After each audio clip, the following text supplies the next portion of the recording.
What's up, good people? I'm QC. Welcome to another edition of Talking and Grubbing. I know it's been a while since I made a video, but I'm back. I was dealing with some personal things and I was also at a crossroads. But I'm also working on some things to expand Talking and Grubbing. So be on the lookout for that. I'm not going to tell you what it is yet because I don't want to jinx anything. Now, as we all know, the 2017 NFL season is kicking off Thursday night. So here's my preview of the 2017 season by division, starting with the AFC West. I think this year's AFC West champ is going to be the Oakland Raiders. Now, the Oakland Raiders are coming off a pretty good season last year where they went 11-5 and made the playoffs as a wild card. But their postseason was short-lived due to starting quarterback Derek Carr's injury.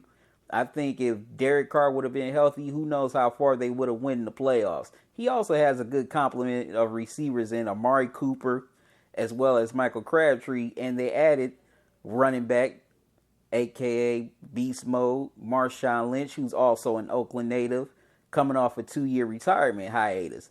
And also, the Raiders have a pretty good defense that's anchored by the young superstar in Khalil Mack. I think he's going to be a perennial Pro Bowler. So, I definitely think the Raiders will win the division this year.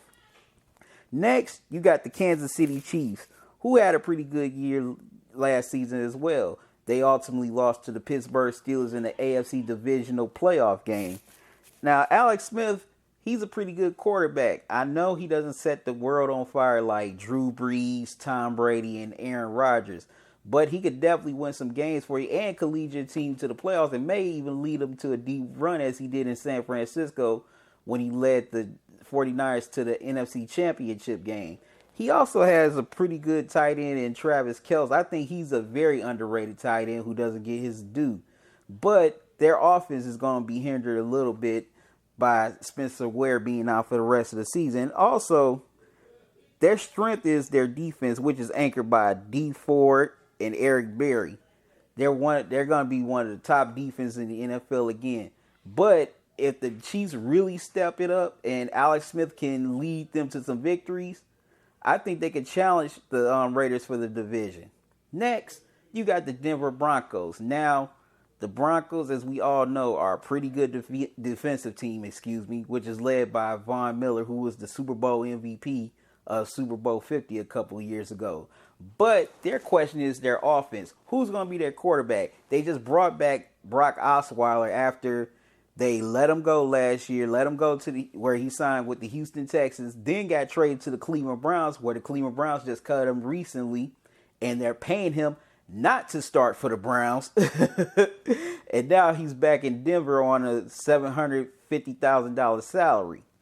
And also their wide receiving core and their running game is suspect. So I think the Broncos can finish anywhere from with 5 wins to 8 wins. And last, you got the Los Angeles Chargers, formerly known as the San Diego Chargers. As you all know, last year, the Chargers moved from San Diego to LA.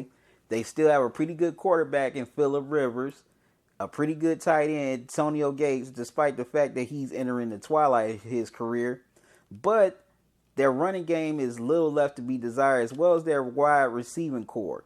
Now, if they can get that wide receiving core together, then maybe they challenge Denver for the 3rd place. But the only thing that's going to hold the Chargers back is their defense. Anyways, that's my breakdown of the AFC West. Stay tuned for my next preview of the NFC West. Till next time, y'all have a good one. Love y'all to life. Deuces.